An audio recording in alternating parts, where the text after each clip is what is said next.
Alhamdulillah segala puji hanya milik Allah Azza wa Jal, karena atas karunia-Nya kita dapat berkumpul di kesempatan sore hari ini dengan kondisi yang sehat, kondisi yang penuh semangat, dan tentu mengharapkan ridho kepada Allah. Baik, adik-adik yang semoga berkahi Allah, kakak hari ini akan bercerita tentang ada beberapa kisah hewan-hewan yang tentu ini akan menambah keimanan kita. Ada yang tahu hewan apa itu? Ada yang mau coba jawab? Hewan apa yang akan kakak ceritakan di pekan yang pertama ini? Ada yang tahu? Clue-nya adalah dia nanti akan muncul di hari kiamat. Hewan ini Hewan-hewan akan dalam Islam. apa? Hewan-hewan dalam Islam. Ya, apa? Lebih spesifik, hewan apa yang akan kakak ceritakan?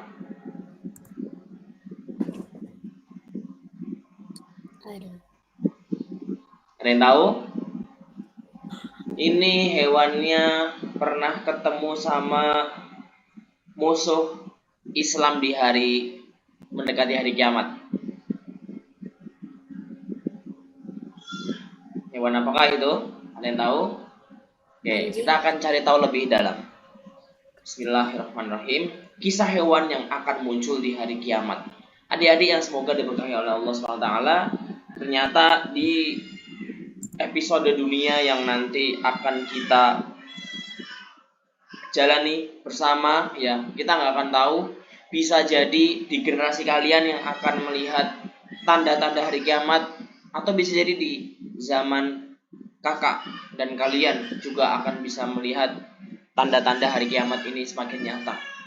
Dan salah satu tanda dari hari kiamat adalah munculnya hewan yang akan kita bahas pada kesempatan sore hari ini. Hewan ini punya ciri khas yang sangat luar biasa, dan hewan ini juga memberikan dampak yang luar biasa bagi manusia. Hewan apakah itu? Kita lihat. Sebelum kita masuk ke pembahasan, siapa yang bisa menemukan seekor gajah pada gambar ini? Yo, sampai bisa. Di manakah letak gajah di gambar ini? Tulis di kolom chat bagi yang tahu.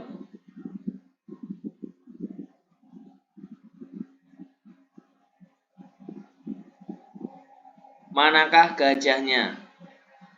Siapa yang bisa menebak di mana letak gajahnya?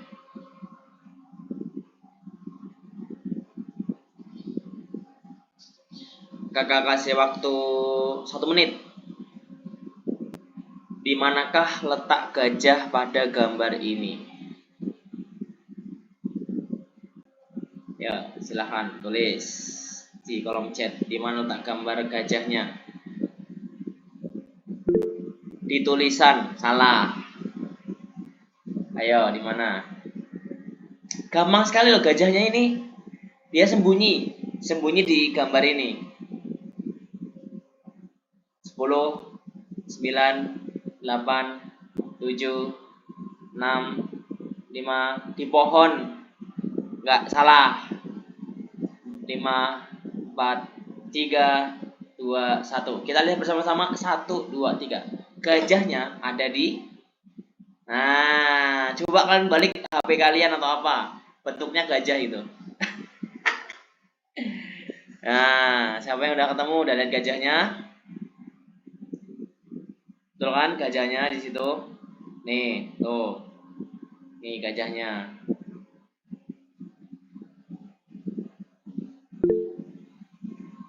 Oke, kita masuk ke pembahasan. Di surat An-Naml ayat 2, surat ke-27 ayat 82 Allah Azza wa Jalla berfirman, A'udzu billahi minasyaitonir rajim. Bismillahirrahmanirrahim. Wa idza waqa'al qawlu 'alaihim akhrajna lahum dabbatan minal ardi tukallimuhum minal ardi tukallimuhum annan nasa kanu bi ayatina la yuqinun. Coba Azalea baca artinya. Azalea, ada Azalea hadir?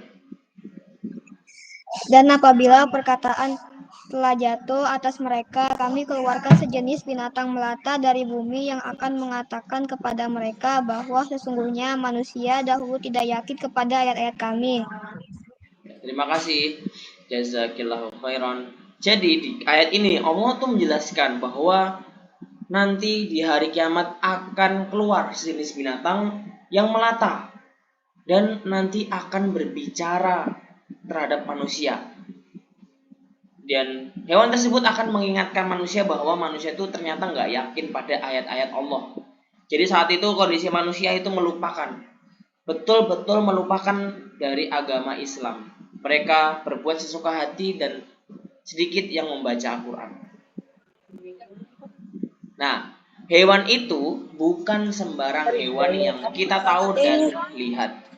Tapi hewan itu pernah diceritakan dalam hadis pada kisah musuh Islam di akhir zaman, yaitu siapa? Dajjal. Jadi pernah diceritakan.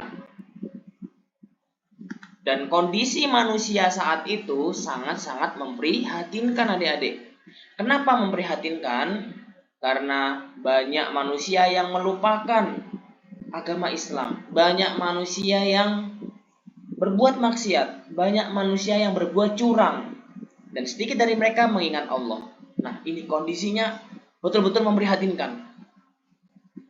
Dan ini berbahaya ya, saat kondisi manusia saat itu sedang memprihatinkan, maka hewan ini akan keluar. Sekarang kakak tanya, apakah di zaman sekarang ini manusia sudah memprihatinkan atau manusia itu masih banyak orang-orang yang soleh dan soleha? Menurut kalian, manusia zaman sekarang banyak yang memprihatinkan atau enggak?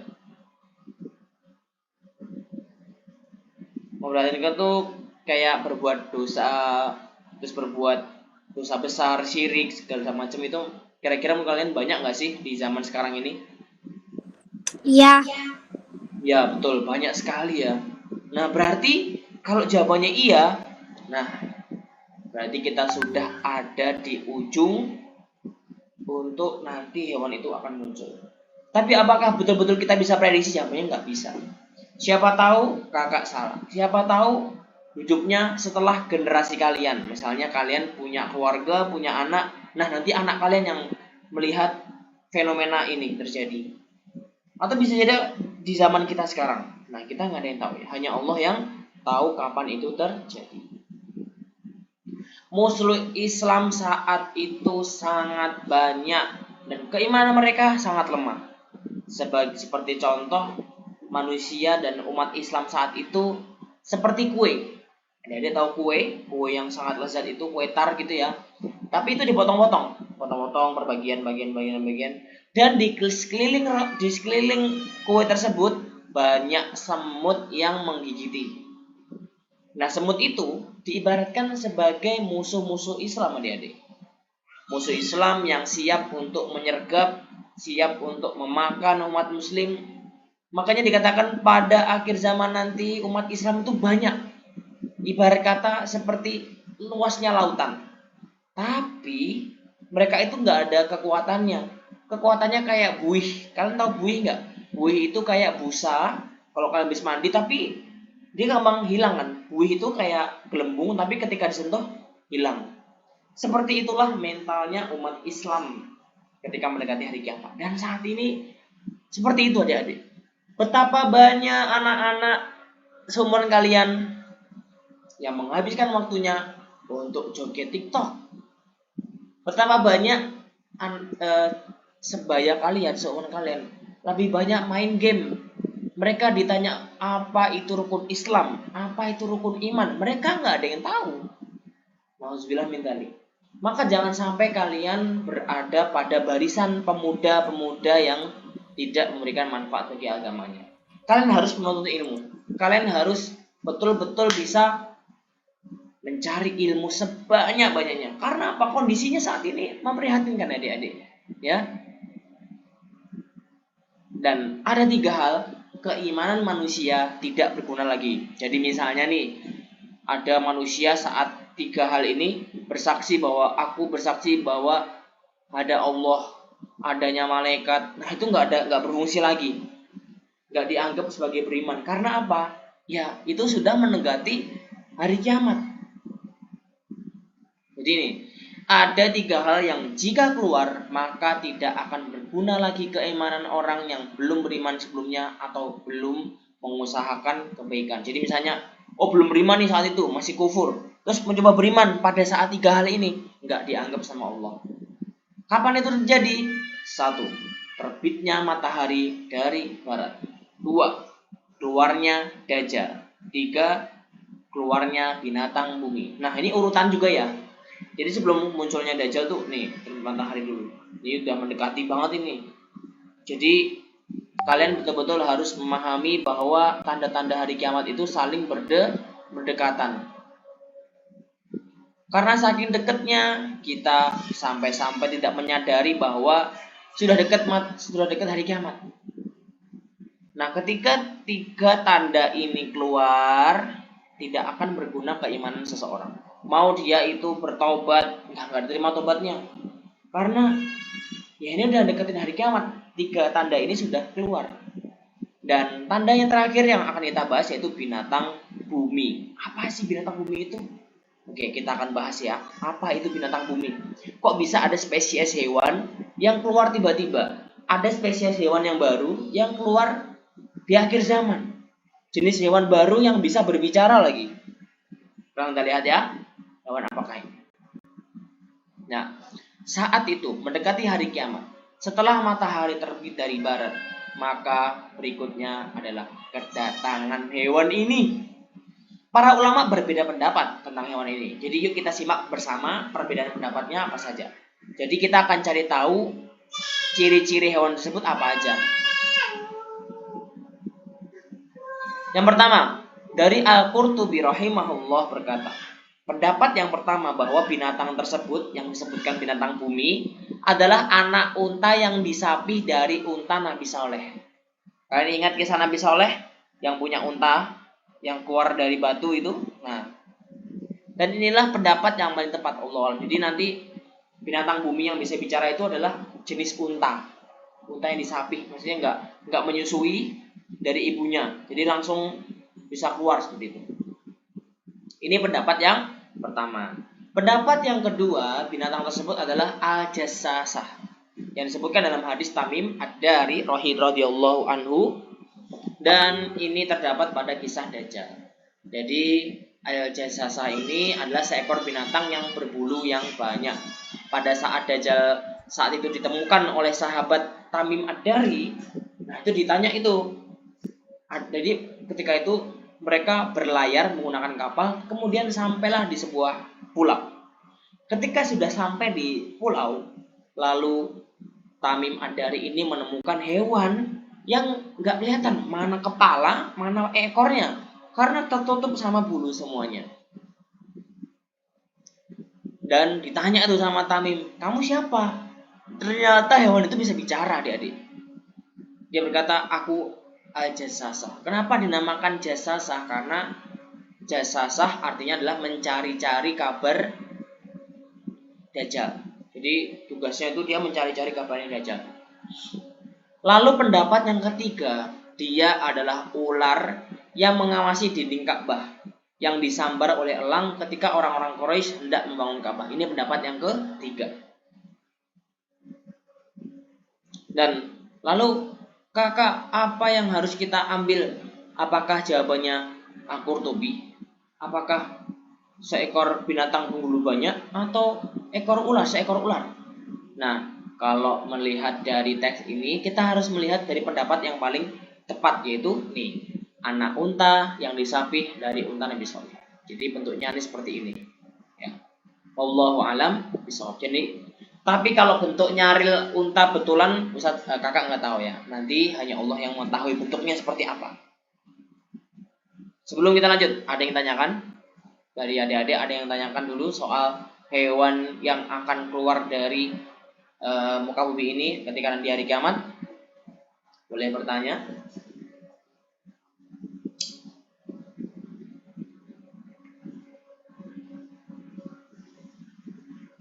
Oke, kalau nggak ada, kita lanjutkan.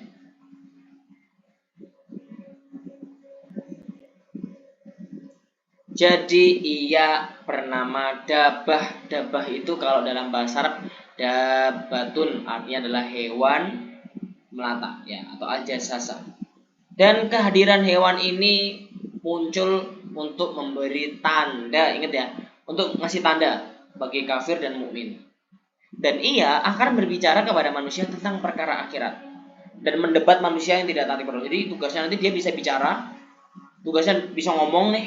Dia nanti keliling seluruh dunia dan nanti akan ngasih tanda ke orang mukmin dan orang kafir. Tuh ya, nih namanya apa tadi? Dabah atau ajasasa. Dan hewan ini akan membawa tongkat Nabi Musa dan cincin Nabi Sulaiman alaihi wassalam. Ya, jadi Nabi Musa tongkatnya dulu yang untuk membelah lautan dan cincin Nabi Sulaiman untuk berkuasa, untuk menguasai bumi, itu nanti dibawa sama hewan itu. Masya Allah ya. Allahu Akbar. Kita harus tahu bahwa ternyata Allah itu memberikan tanda-tanda yang besar bagi orang-orang yang beriman. Kalau kita orangnya tidak percaya sama hal seperti ini, coba kalian bayangin apa yang dipikiran manusia. Oh, mana mungkin hewan bisa membawa tongkat? Mana mungkin secara sains misalnya, secara ilmu pengetahuan, emang ada unta atau dabah hewan yang bisa bawa cincin, pakai cincin? Itu nggak bisa dilarat dengan nalarnya manusia. Oleh karena itu, kita sebagai manusia yang beriman harus meyakini dan percaya bahwa nanti akan datang hewan yang bernama jasasa yang atau dabah tadi membawa tongkat Nabi Musa dan cincin Nabi Sulaiman. Lalu nanti akan ngasih tanda ke hidung-hidung kalian juga, ya. Nanti kalian harus betul-betul menjaga keimanan ya, adik-adik ya. Kalau kalian tidak bisa menjaga keimanan, maka kalian akan ditandain hidungnya.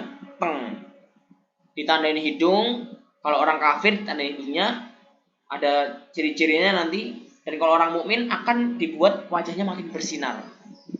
Jadi kalau nanti orang mukmin melihat orang kafir itu gampang. Kan kalau sekarang nih ya, kalau sekarang kalian pasti merasakan ya, lagi jalan-jalan atau lagi punya tetangga deh.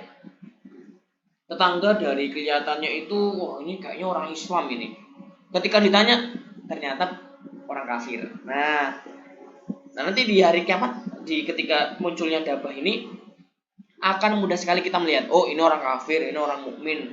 Nah, seperti itu. Ya, paham ya? Bahkan nanti, ketika hewan dabah ini sudah menandai seluruh manusia di muka bumi ini, lalu ketika nanti ada seseorang dari kaum mukmin membeli unta, ditanya sama temennya, kamu beli unta di mana? Lalu si mukmin itu berkata, oh aku beli unta dari orang yang ada tanda di hidungnya. Nah, Ustaz nggak tahu atau kakak nggak tahu ya bentuk tandanya seperti apa. Yang pasti yang harus kita ketahui bahwa nanti akan ngasih tanda ke hidung-hidung seluruh manusia dan dahi-dahi supaya kelihatan lebih bersinar. Seperti itu ya. Dan ini yang diingatkan oleh para ulama dan Rasulullah SAW, yaitu badiru bil a'mali sittan, bersegeralah kalian, cepetan gitu kata Rasulullah, cepetan kamu tuh beramal dengan 6 ini. Salah satu darinya adalah binatang bumi atau dabah tadi. Kalau sudah muncul dabah ini adik-adik, kalian akan sulit beramal. Kalian akan jadi gini, misalnya kalian itu ternyata terjerumus dalam maksiat sehingga kalian tidak sempat tobat, nakal, terus minum-minuman beralkohol, kemudian merokok, atau kemudian berbuat dosa besar atau menyekutukan Allah. Itu kan untuk perbuatan yang besar ya, perbuatan dosa gitu, yang menyebabkan orang itu jadi malas mengingat Allah, meninggalkan sholat. Lalu ketika nanti hewan itu muncul, adik-adik ingat, kalian ketika nanti muncul kan pasti manusia itu ada sisi psikologisnya ya adik-adik. Lo ketahui misalnya kalau ada matahari terbit dari barat, perasaan kalian gimana? Pasti takut kan? Kayak, dari barat betulan ini, biasanya dari timur gitu kan. Sama kayak nanti binatang ini muncul. Dan saat itu nggak ada TV adik-adik ya, ingat ya. Ketika nanti hewan ini muncul, tidak ada TV yang menyiarkan, wah telah terjadi munculnya hewan yang melata, muncul dari bumi, kemudian memberikan tanda, nggak ada. Karena saat itu teknologi-teknologi canggih tidak ada gunanya. Terus gimana kita bisa tahu? Ya, dari mulut ke mulut, kemudian bisa jadi nanti tiba di tempat kalian dan segala macamnya. Dan ingat, nanti di hari kiamat akan banyak pulau-pulau yang tenggelam. Karena apa? Terjadinya peningkatan air karena melelehnya kutub utara dan kutub selatan. Saat ini kutub utara itu glicer-glicernya itu sudah mencair, sudah banyak yang runtuh. Jadi itu glicer-glicernya itu apa ya? Kayak lapisan es yang sangat besar seperti gunung esnya. Itu jatuh ke bumi, jatuh ke air. Dan itu ketika jatuh ke air akan meningkatkan volume air semakin tinggi. Yang awalnya segini ketika terjatuhan es mencairkan dia makin tinggi seperti ini. Dan banyak yang akan tenggelam. Terus gimana kondisi kita nanti? Ya kita harus, misalnya kita bisa punya kendaraan atau kapal, ya segera pindah ke Mekah ya gitu ya.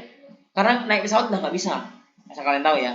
Naik pesawat sudah tidak bisa karena tadi nggak bisa lagi kamu memakai jenis-jenis elektromagnetik, nggak bisa. Terus kapal gimana? Ya kapal berarti pakai layar atau didayung gini, atau pakai layar kapal kemudian diterbangkan oleh angin. Hanya itu saja.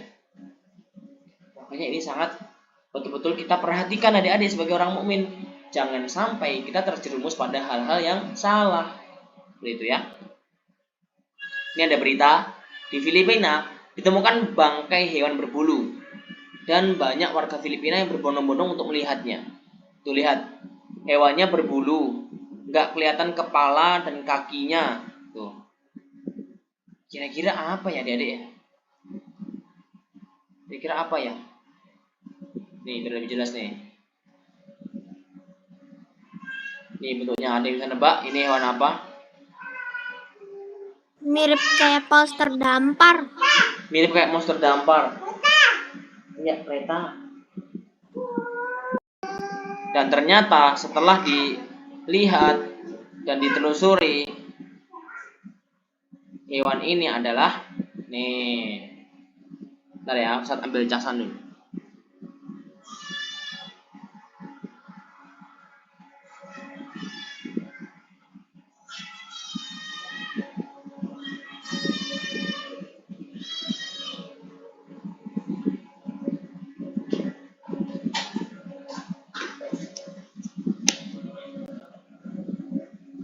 Jadi setelah dikonfirmasi oleh ilmuwan dan dokter-dokter di sana, ternyata ini dugong adik-adik.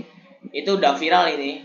Ada yang bilang, "Oh, ini dabah tuh kayak gini ya ternyata, atau jasa tuh kayak gini ya." Ya.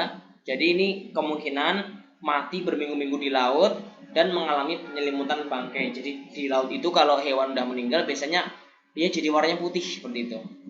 Sehingga terlihat seperti bulu. Padahal ini adalah hewan dugong adik-adik.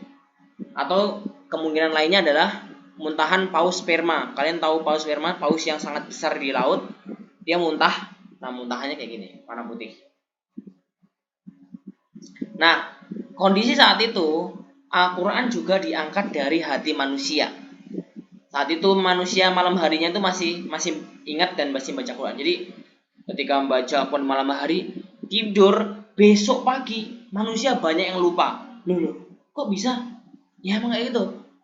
Karena Allah telah mencabut dan akan mencabut Al-Quran dari hati-hati manusia.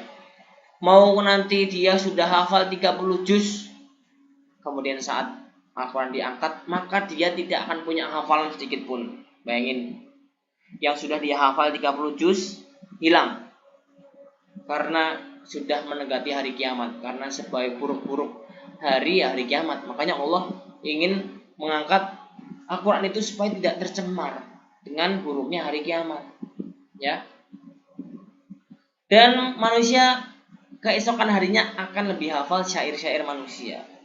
Nah, banyak kan kalau kalian lihat, perhatikan tanda-tandanya itu untuk mendekati ke sana, banyak anak-anak muda yang hafal lagu-lagu daripada baca Quran.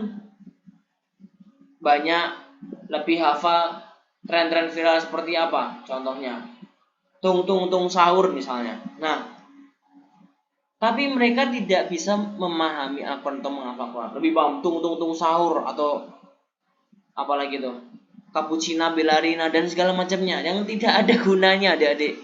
Ya, itu nggak ada gunanya sama sekali. Coba bayangin, emang ada gunanya seperti itu? Nggak ada. Coba bayangin kalau misalnya kamu hari ini sekolah di sekolahmu, terus kamu ngafalin kayak gitu, besoknya kamu dibuat lupa.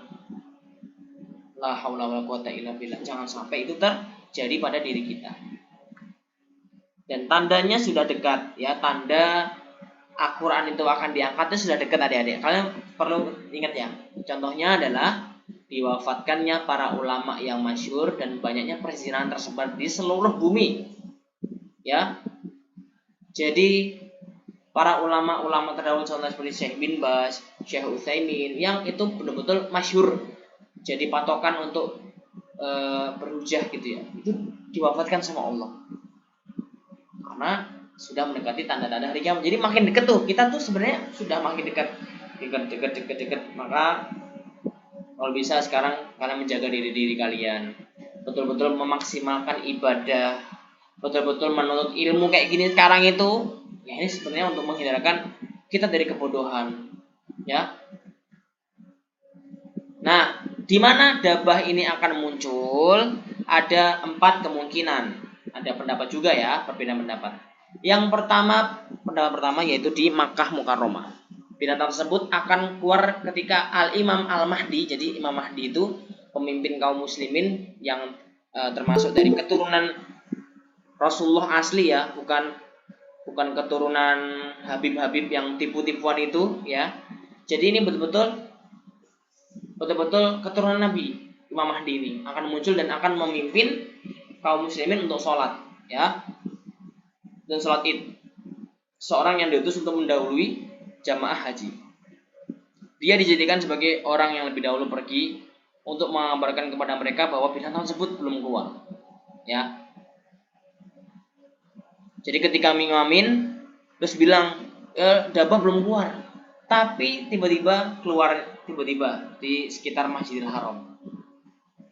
Lalu pendapat yang kedua itu keluar 3 kali, ya, keluar 3 kali. Yang pertama di mana? Di lembah. Di lembah dulu tuh, dabah tuh muncul, terus nanti sembunyi lagi, kabur lagi. Terus muncul lagi di perkampungan.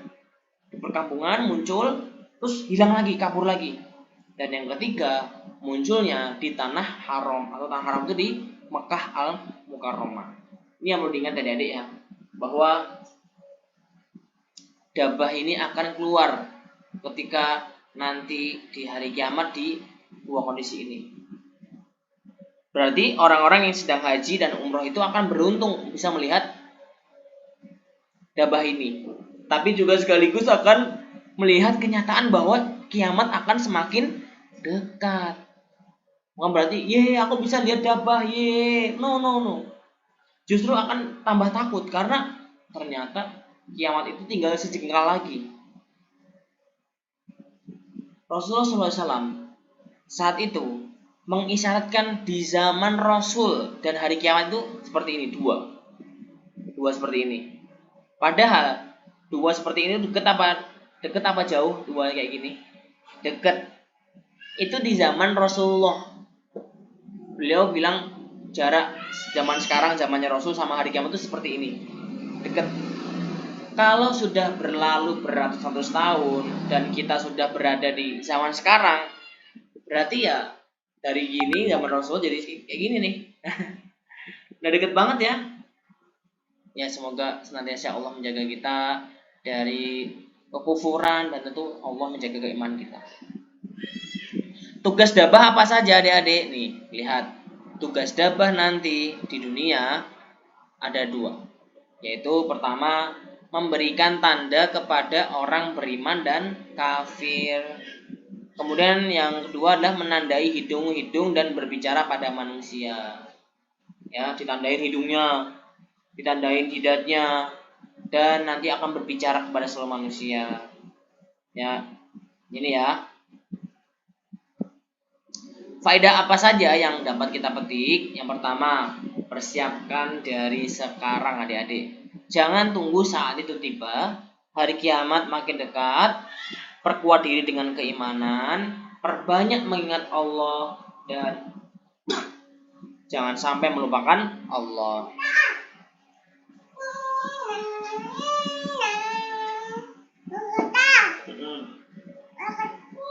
Ini yang mau nyatat silahkan catat faedahnya.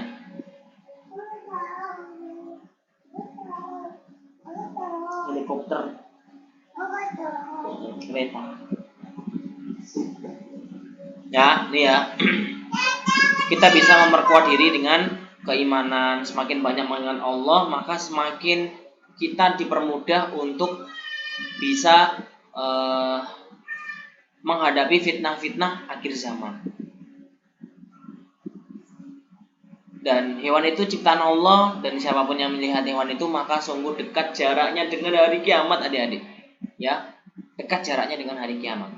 Maka kita sebisa mungkin harus betul-betul bisa menjaga diri dan bisa menempatkan diri kita sebagai orang muslim. Jangan sampai kita terikut dengan virus-virus yang sengaja diberikan kepada kita orang-orang dari orang-orang kafir seperti itu ya.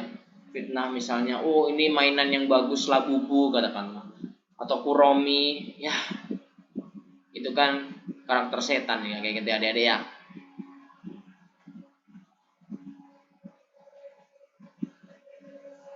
Tugas dabah, oke bentar. Nih silakan. Yang mau mencatat boleh.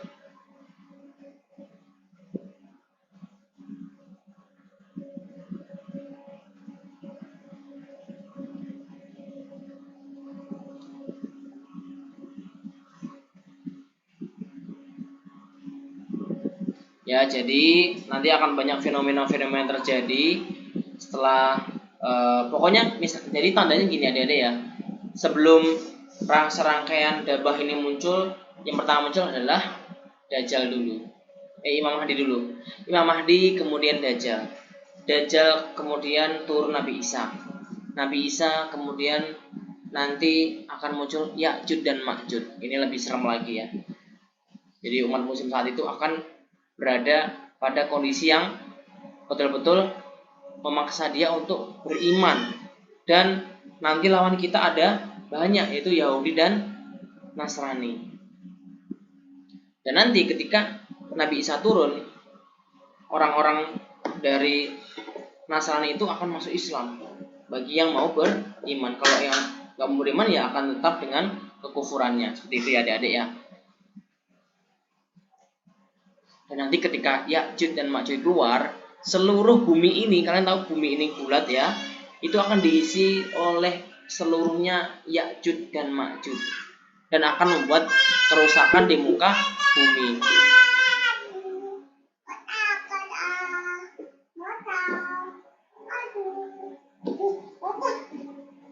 Nah, untuk yang melihat dabah itu bukan beruntung ya, tapi antara beruntung dan sudah mendekati hari kiamat. Coba bayangin ketika kamu sudah melihat dabah, terus dikasih tanda wajahmu bersinar, tapi sebentar lagi sudah melihat hari kiamat, maka itu kan kita akan semakin takut ya, karena kondisi manusia saat itu ketika dia hidup di akhir zaman, maka keimanannya itu ibarat kata hampir sebiji dzarrah. Kalian tahu dzarrah, biji sawi yang sangat kecil itu, yang betul-betul sangat kecil. Nah, kayak gitu. Itu keimanan umat muslim saat itu, karena sudah Al-Qur'an diangkat, para ulama diwafatkan, dan orang-orang alim sudah mesti tidak berani untuk berdakwah. Lalu kondisi manusia sangat-sangat buruk saat itu. Jadi, kita nggak ada kesempatan untuk bisa beriman, kembali beriman katakanlah ada seorang manusia yang kufur kepada Allah, kemudian datang dabah, dia pengen beriman, ditolak udah. Itu. Dan tinggal menunggu apa? Tinggal menunggu datangnya hari kiamat, diguncangnya bumi, kemudian gunung-gunung berterbangan, ya. Ibarat kata gunung itu seperti kapas yang berterbangan, adik-adik. Kapas itu kan ringan ya, itu gunung yang terbang, kayak gitu. Nah, ini fenomena yang akan terjadi ketika hari kiamat, ketika trompet tiupan sangkakala malaikat Israfil yang akan meniup 2 kali, ya. Jadi tiupannya itu tiupan pertama itu nanti seluruh manusia akan mati. Seluruh manusia akan mati dengan guncangan dan dahsyatnya hari kiamat terjadi di muka bumi. Lalu setelah semuanya meninggal, lalu trompet kedua akan ditiupkan. Fungsi dari trompet kedua ditiupkan itu seluruh manusia akan dibangkitkan, yang dari kuburan itu akan muncul, yang akan bangkit semuanya. Dan ingat, kondisi orang-orang yang dibangkitkan pada hari kiamat itu bermacam-macam, adik-adik ya. Yang pertama, ada yang nggak punya wajah, ada yang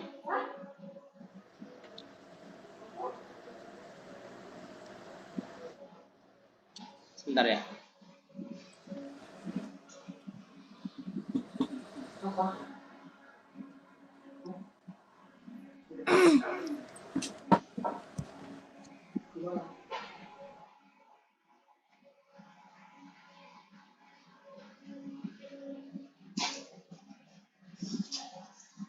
Nah, itu ya, adik-adik.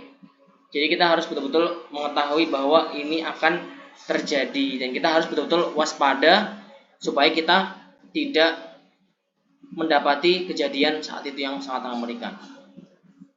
Nah, ini ya, fastabiqul khairat. Ketika banyak fitnah melanda bumi, makanan orang mukmin hanya dengan zikirnya. Jadi makanan orang mukmin saat itu hanya subhanallah, alhamdulillah, Allahu akbar, la ilaha illallah, dan segala macamnya, seperti itu ya.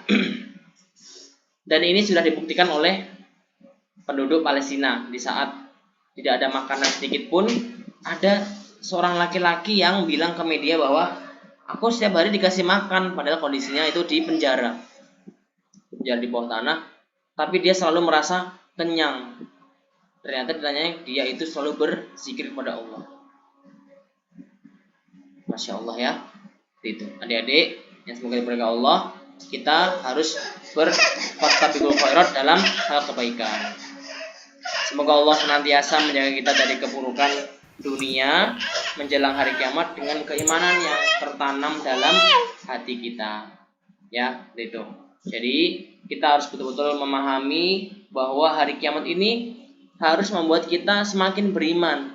Jangan sampai kita itu merasa takut atau merasa, waduh, nanti aku bisa lihat kedahsyatan hari kiamat. Tidak, karena kedahsyatan hari kiamat itu hanya dilihat oleh orang-orang kafir ya. Orang-orang Islam akan meninggal ketika apa? Ketika dukhan itu muncul. Jadi dukhan itu asap yang sangat tebal. Nanti orang mukmin akan meninggal dengan menciumnya, dan orang kafir akan hidup dan tidak akan mati. Dan nanti kondisi yang akan melihat hari kiamat itu adalah orang-orang kafir semuanya. Begitu adik-adik ya. Jadi kita harus menanamkan keimanan dalam hati kita, dan supaya kita terhindar dari fitnah akhir zaman, termasuk fitnah Dajjal. Ini yang paling penting. Dan dabah tadi semoga menjadi kisah yang sangat bermanfaat buat adik-adik semuanya, karena kisah ini tentu saja niatnya untuk meningkatkan diri kita kepada keimanan. Seperti itu ya. Sebelum kakak tutup, ada yang ingin tanyakan atau ada yang ingin berdiskusi? Kalau nggak ada, kenapa orang satu-satu. pertama kali itu Osma dulu, ulang Osma pertanyaannya. Osma ulangi. Kenapa waktu trompet sangkakala pertama kali ditiupkan manusia harus mati dulu? Ya, karena fungsi dari trompet pertama itu adalah berguncangnya bumi. Berguncang, jadi semua bumi itu akan berguncang, gunung-gunung akan terbalik, kemudian nanti semuanya akan menjadi carut marut segala macam, dan kita nggak bisa menggambarkan ya. Gitu. Dan itu fungsinya adalah apa? Ya tadi kan di dalam abasa apa? Yauma yafirrul mar'u min akhi wa ummihi wa abi wa sahibatihi wa bani. Itu apa artinya? Artinya adalah semua manusia akan lari, nggak ada tujuan, ya. Jadi mau laki-laki, perempuan, kamu punya ayah, punya ibu, akan lari, lupa sama semuanya. Katakanlah ada seorang anak, dia akan lupa siapa bapaknya. Karena apa? Berusaha untuk melarikan diri. Nah ini, karena kondisi saat itu sangat-sangat sangat-sangat menyeramkan adik-adik ya. Kalian kalau lihat gunung meletus, itu belum ada apa-apanya. Coba lihat gunung terbang, bayangin adik-adik. Gunung terbang gimana seremnya itu. Terus air itu akan masuk ke bumi, memenuhi seluruh permukaan bumi. Kan menyeramkan itu adik-adik. Itu. Jadi tren pertama itu semua orang akan lari menyelamatkan diri mereka masing-masing. Bahkan apa? Dikatakan nanti kalau ada orang yang hamil melahirkan, itu anaknya ditinggal. Karena saking menyeramkannya kondisi hari kiamat saat itu. Ditinggal tuh anaknya tuh ditinggal, lupa, udah dilupain. Karena berusaha untuk menyelamatkan diri. Pas mau nyelamatin diri tiba-tiba kehantam misalnya, kehantam batu, kehantam pohon misalnya, langsung meninggal di tempat. Pokoknya kondisi saat itu adalah manusia akan mati semuanya. Dan orang yang akan melihat hari kiamat itu, betapa menyeramkannya hari kiamat itu, hanyalah orang-orang yang kufur kepada Allah, bukan orang-orang mukmin. Anaknya ya udah, anaknya ya berarti juga meninggal seperti itu. Karena udah ditinggal sama ibunya nih. Gitu. Itu ya. Yo coba Abdurrahman dulu. Kenapa orang kafir gak meninggal pas hari kiamat? Kenapa orang kafir Gak ketika meninggal Dabah muncul ya? Atau ketika Dukhan muncul? Ketika asap muncul itu ya? hari kiamat muncul. Ya, jadi kayak gini. Jadi Dukhan itu kan asap ya. Jadi asap yang akan mematikan seluruh orang mukmin. Walaupun di dalam hatinya orang mukmin itu walaupun ada kayak kata-kata la ilaha illallah, dia yakin bahwa Allah itu adalah tiada Tuhan yang berhak disembah, itu akan dimatikan sama asap yang datang tadi. Dan asap itu nanti datangnya dari Yaman. Di Yaman itu akan muncul asap sangat tebal menyelimuti seluruh bumi. Kemudian nanti orang mukmin walaupun keimanannya sebiji dzarrah, dalam hatinya adalah ilallah, tapi nggak pernah sholat nih ya, nggak pernah sholat, tapi di dalam hatinya ada Allah, itu nanti akan diwafatkan. Jadi nanti dibalikan itu, ditafsirkan itu nanti orang-orang mukmin itu kayak kena pilek, tapi pilek itu bikin meninggal, nggak bikin sakit, nggak ngerasain sakit, kayak gitu. Terus nanti orang-orang yang kafir itu tertutupi, dia asap itu ya udah asap biasa aja, kayak gitu. Nah setelah asap itu muncul, baru dia itu nanti terjadi hari kiamat yang sangat menyeramkan tadi. Jadi orang mukmin nggak melihat tuh, gitu ya. Terus enak dong dia kak misalnya nggak sholat tapi dia yakin Allah, katakanlah. Ya nanti lihat aja di persidangan di yaumul hisab, semua orang akan dihisab sama Allah ya. Dihisab satu-satu, dipanggil fulanah dipanggil satu ke depan. Di depan disidang sama Allah, dibuka semua amal seluruh manusia. Jadi orang-orang akan tahu nih, oh orang ini nggak pernah sholat selama hidupnya, oh orang ini sering ghibah, orang ini malas belajar, itu ketahuan nanti, gitu ya. Jadi orang kafir tidak meninggal ya, ditutupi sama Allah, ditutupi atas kematian mereka supaya mereka itu melihat hari kiamat yang menyeramkan. Kenapa orang kafir itu tidak matikan? Karena orang kafir itu seburuk-buruk manusia. Coba bayangin yang di Yahudi membunuh Palestina itu, betapa kejinya mereka membunuh anak-anak yang tidak berdosa, membunuh yang di Suriah juga, yang di Suriah itu ditembak, suruh bilang apa? Basaru Akbar. Padahal Allahu Akbar, tapi bilangnya Basaru Akbar. Kan itu pemimpinnya namanya Basar Asad ya. Basaru Akbar, suruh bilang itu. Gak mau ditembak. Dia. Nah, kayak gitu. Itulah mengapa manusia yang akan melihat hari kiamat ini seburu-buru manusia, dan contohnya ya orang-orang itu. Seperti itu, orang-orang Yahudi dan Nasrani, orang-orang Yahudi ya, terlebih lagi ya. Yang sudah terkenal ngeyelnya. Bahkan diceritakan bahwa Yahudi itu mereka udah tahu adik-adik. Jadi kakak mendapatkan faedah dari kajian, diceritakan seperti ini. Jadi Yahudi itu kitabnya apa? Taurat ya. Taurat itu sudah mereka ubah. Mereka ubah sesuai hawa nafsu mereka.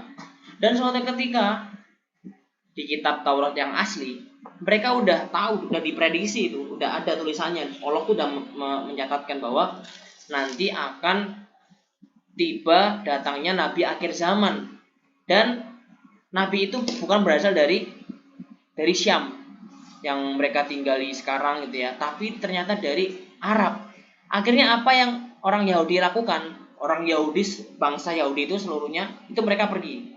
Karena di mana-mana Yahudi itu ditolak, ditendang. Pokoknya tidak terima karena diusir sama seluruh bumi ini, sama orang Yahudi ini diusir. Kayak gitu. Karena mereka suka berbuat jahil, suka berbuat kejahatan. Nah, tibalah mereka di bangsa Arab. Makanya ada namanya Bani Nadir, terus kemudian Khazraj seperti itu, Khaybar segala macam. Dan ternyata apa yang mereka lakukan untuk sampai ke Mekah itu, kalian tahu nggak buat apa? Supaya mereka berpikir bahwa Nabi itu datang dari kaum mereka. Mereka berpikiran seperti itu. Betapa pinternya mereka kan? Allah mengaruniakan kepintaran mereka, tapi mereka bodoh. Jadi mereka memprediksi, di kitab Taurat kita dituliskan bahwa Nabi ini akan muncul di Madinah, akan ditulis Nabi di Madinah. Jadi mereka pergi ke Madinah, bikin bangsa sendiri. Makanya Rasulullah ketika itu ada namanya perang Khaybar, yang mana perang itu untuk menaklukkan, memerangi orang-orang Yahudi. Ketika Nabi itu lahir bukan dari bangsa mereka, bukan dari bangsa Yahudi, melainkan dari bangsa Arab, mereka marah dan membenci Rasulullah SAW. Makanya kebencian mereka terhadap Rasulullah itu sangat-sangat besar adik-adik ya. Lalu Rasulullah saat itu diperangi karena mereka berbuat kerusakan. Itu ya kisah Yahudinya. Makanya betul-betul jahat. Oke adik-adik. Yang lainnya tadi ada yang mau nanya nih, siapa nih? Radu, Zaidan, boleh kalau mau nanya. Satu lagi.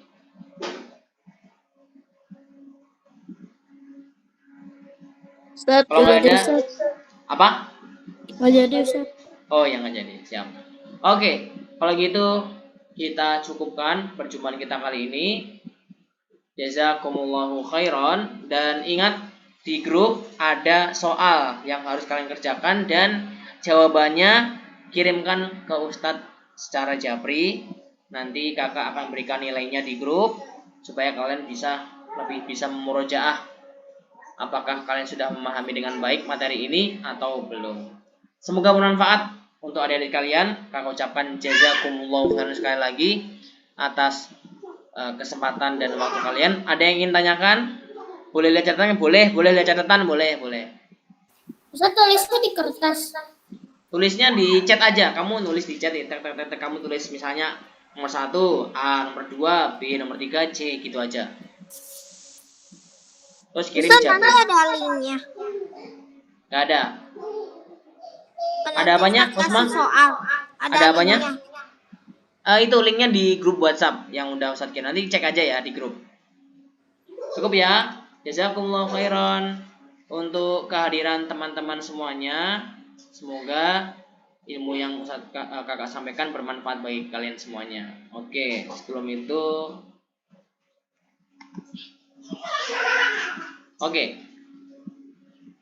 kita foto bersama dulu. 1, 2, 3 untuk dokumentasi hari ini.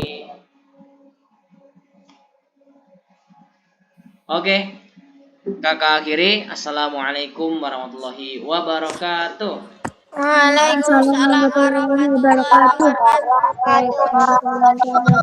Wabarakatuh. Silakan boleh meninggalkan ruangan.